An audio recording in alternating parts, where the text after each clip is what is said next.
Okay. Hi, everyone. I'm going to go ahead and give like a minute or two amount of time for people to come in if they need to. So we'll probably start at like 2:01 or 2:02.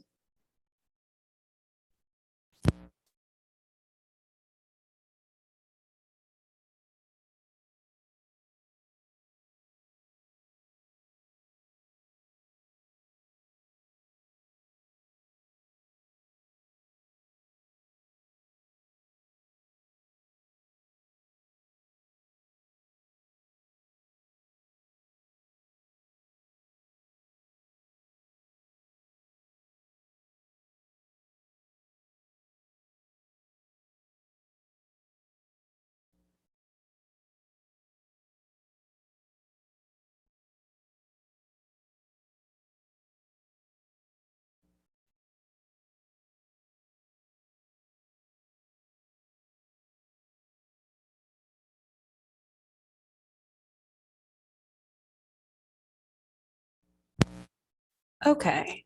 I'm going to go ahead and get started. Awesome. So hello, everyone. Thank you so much for joining. My name is Kai, and I'm going to be presenting the Statistics Solutions webinar for addressing feedback and kind of how to get it through feedback quickly and efficiently. This presentation will be recorded, so you should have access to that recording within 24 to 48 hours of the presentation. Also, I have a section at the end for questions and answers. So if you do have any questions throughout the PowerPoint, go ahead and either put it in the chat or put it in the little Q&A box on Zoom. And I'll get to it at the end. Also, stick around for the end. I have some information on how to contact Statistics Solutions if you are interested in a 30-minute free consultation. Okay, so now that all the housekeeping stuff is all out of the way, I'm going to go ahead and get started. So committee and chair feedback is definitely an important step in the dissertation process. However, this process is often overlooked when students are planning for timelines, and then that makes addressing feedback kind of overwhelming for a number of students. So in this PowerPoint today, in this webinar, we're going to discuss kind of how to address feedback in a timely and efficient manner. So while my first point may seem self-explanatory, the first thing that you should always be doing before starting the process of addressing comments is to thoroughly read through all of the feedback that you've been given. Like I said, very self-explanatory. But as you're reading through each comment, make sure to take notes on how you might attempt to address the feedback or write down any questions that you may have about what you are expected to do. What is important here is that you make sure you thoroughly understand the feedback that's been given to you before attempting to fix it. So kind of along those lines, don't be afraid to ask your chair or your committee member questions.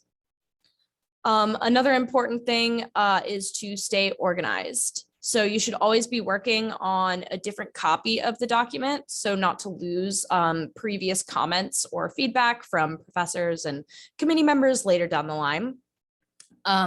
Sorry.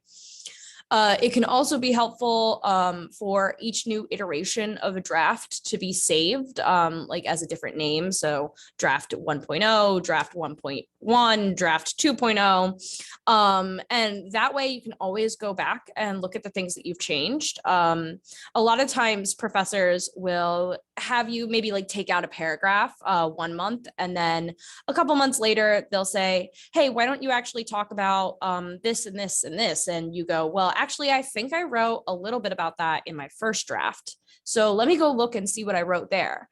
It's a lot easier to do that than it is for you to just completely delete it from the face of the earth. And then when, your professor wants maybe that put back in, or maybe people to talk a little bit more in depth about that, and now you don't have it. So, it's always easier for you to have all of the previous versions on hand. Another good example about this is I was going through, my dissertation process when COVID hit. And so I had basically kind of done everything. And then I had to change it for COVID. So I had to change it from an in-person study to an online study. And I made the mistake of deleting my original study.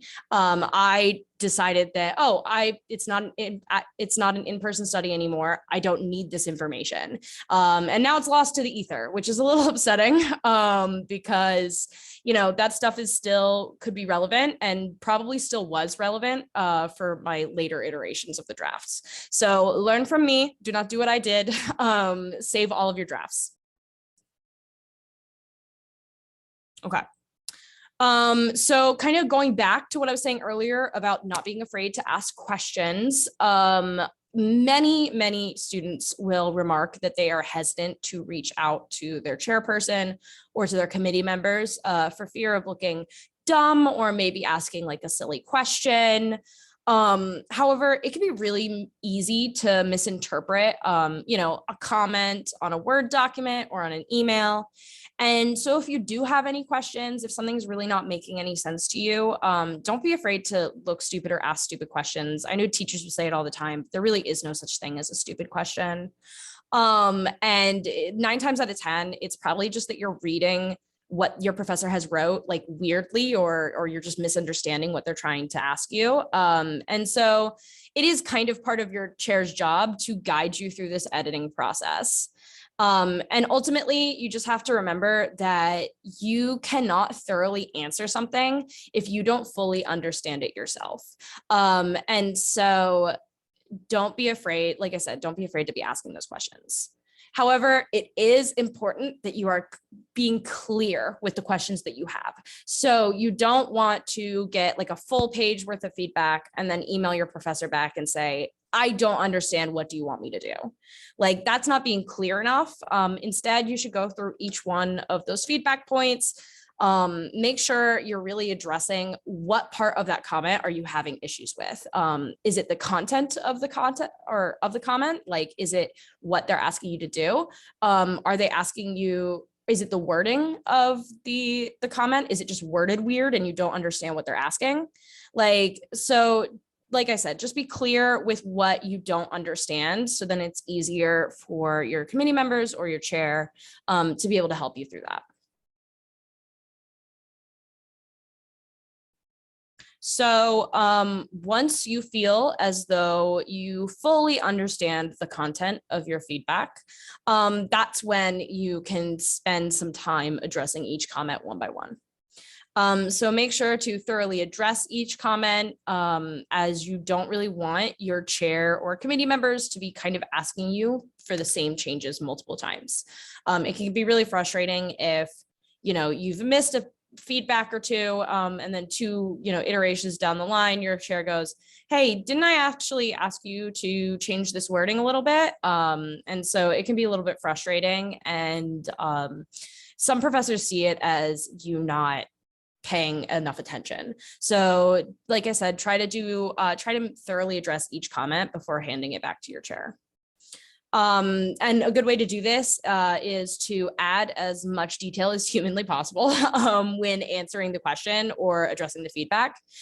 This is because it's always easier to cut back later than it is to add more. Okay. So sometimes, even if you have asked your chair clarifying questions, you might have to push back on some chair or mentor feedback. So this can be incredibly nerve-wracking, but sometimes it is very necessary. So while it's not the case for every chairperson or even every committee member, but certain feedback might not always be helpful or appropriate to your study. For example, if you're running a qualitative study and you have a committee member who asks why you didn't do a quantitative analysis. Alternatively, sometimes the comments that are made are just nitpicky, arbitrary, or not within the scope of your study. Make sure to keep an open and professional line of communication between you and your committee members and you and your chair. Because while pushing back on feedback can be necessary, it's really important to do it in a respectful manner. And so that we're not getting defensive or lashing out. I know that might, seem like the first response, especially when you've put your blood, sweat, and tears into this dissertation or into this thesis, into this project. And so it can be kind of hard when you have to push back and say, no, actually, I think I do know what is best for this study. But we want to do it in a really respectful manner as much as possible. But ultimately, barring any like really large and glaring issues, this is your dissertation. And you should not let the feedback push you into a position where you either don't understand or you are uncomfortable defending. As long as you're able to justify the reasoning as to why you think that feedback is not necessarily helpful, most of the time your committee members or your chair is going to disagree or is going to agree with you. So like I said, it may not be necessary for everyone, but it is kind of an important thing to keep in the back of your head. So similarly, another roadblock that you might run into during this editing process is incongruent feedback. So sometimes you'll find that maybe your chair and a committee member or one of your committee members versus another committee member are kind of at odds regarding the changes that they think should be done. So this is when you need to talk to your chair. Your chair is your advocate, and they're your first and last line of defense against kind of the rest of your committee. So discuss with your chairperson which feedback you think is helpful and most appropriate for your study. And then your chair can go and speak to the committee members who are having, these incongruent issues in the first place. Alternatively, your chair may ask you to explain the reasoning to each committee member, but only do this if you are asked to, because it can come off as disrespectful sometimes.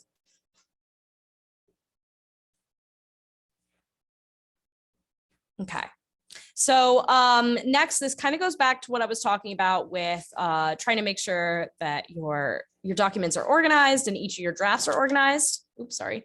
But some chairs will actually have specific instructions for keeping organized and kind of indicating the changes that you have made.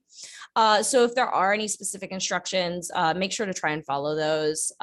These instructions could be something along the lines of, oh, when you submit the next draft, make sure you use track changes in Word, or make sure you just highlight the paragraphs and the sentences that you changed. This can be really nice for professors, and I do generally try to recommend doing this for them, as they're probably reading like 3, 4, 5 different versions of your paper, and it's just easier, honestly, to show them what has been changed instead of them having to go line by line and try to remember what you said last time and what you've changed this time. So I'm a big fan of tracked changes. You should be too. But if you're not interested in track changes or something like that, some professors do like something that's called a change matrix. I don't know what the official change matrix is, but every time I've done one, it's just been like an Excel sheet or like a Google Forms sheet, where I'm making sure to say, this was the feedback in one column. The next column is, did I address the feedback? And then the last column is, when did I address that feedback? And that's just to make sure that you're up to date kind of on all of your feedback, and that, you're not answering the same question twice, or you're not skipping a question. Okay. And so another important tip for the feedback process is to make sure that you're using all of the resources available to you. So many school libraries have librarians, research assistants, and they're there to help you, including helping with writing if your library has a writing center. But they're also there to kind of point you in the right direction of the appropriate databases that you should be using, maybe to find some answers to questions. Additionally, editing services such as us, Statistics Solutions, are paid to help with APA feedback as well as general committee feedback. And that is something that we do at here at Statistics Solutions as a company. You can send us your committee feedback and, say it's on your methodology section. We'll have a methodologist review it and help you to go through that feedback. Finally, your peers and your cohort members are always a good resource for bouncing ideas off of one another, as well as editing help. But you do have to make sure that you're a little bit careful with that. Some schools are less happy to let you work with your peers. Others are super happy to let you collaborate. So it is kind of up to them and up to you. Okay. And then finally, this last slide is also kind of self-explanatory, kind of like my first slide. We're going full circle here. It is important to be timely with your feedback. So it takes time to diligently address feedback, and it also takes time for that feedback to be reviewed. So before starting your feedback process, try asking your mentor or your chairperson kind of about a deadline. What deadline do you hope to be having here? Do you hope to defend by spring, fall, winter, all that fun stuff? And then also kind of ask them, how long do they think they would need to provide a review? So some professors would say, hey, actually, this week, I probably could get back to you in about a week. I don't have a lot going on right now in terms of grading. I'll get this back to you in a week. And sometimes it takes them months. So try to just make sure that, you're keeping up to date with how long are they saying that they need, and try to plan for that accordingly. Overall, you should just try to be mindful of your overall timeline because you don't really want to get stuck making major revisions at the very end with an unrealistic timeline. Okay. So that's kind of all of the information that I have for everyone today. Kind of from here, I was just thinking we can do a question and answers. So if anyone has questions kind of about what we talked about, go ahead and put it in the Q&A section of Zoom. While that's going on, what I'm going to do is I'm going to go to the next slide. So our last slide here just talks a little bit about our company, Statistics Solutions.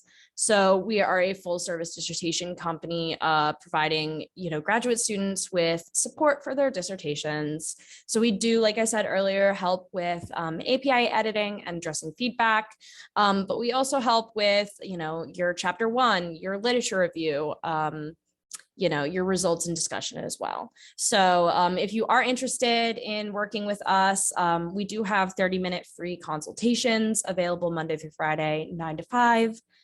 Eastern Standard Time. And if you are interested, my boss, Janine, she is the one who handles sales and stuff. She is here on the screen. She's awesome.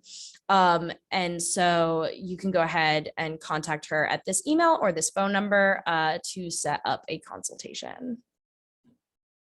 So I'm going to leave this on the screen and then I'm going to go ahead and check the chat just to make sure that nobody has any questions.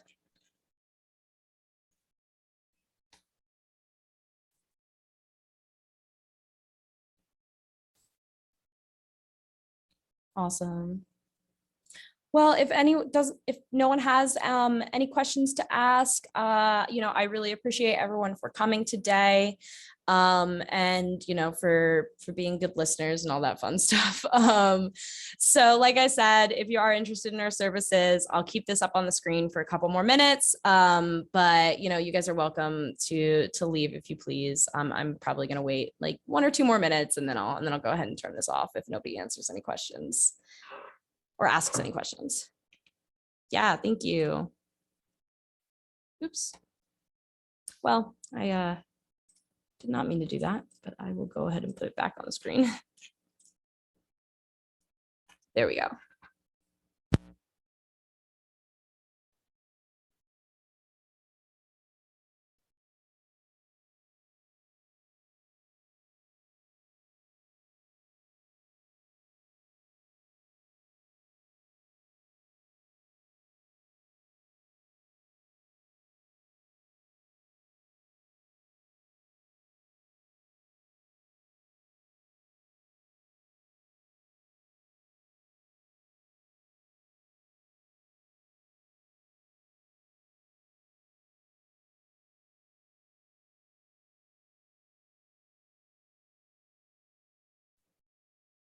Okay, like I said, I'm going to go ahead and head out. Thank you, everyone, again. And like I said, please feel free to email Janine or call that number if you are interested in working with us in the future. I hope everyone has a great rest of your day.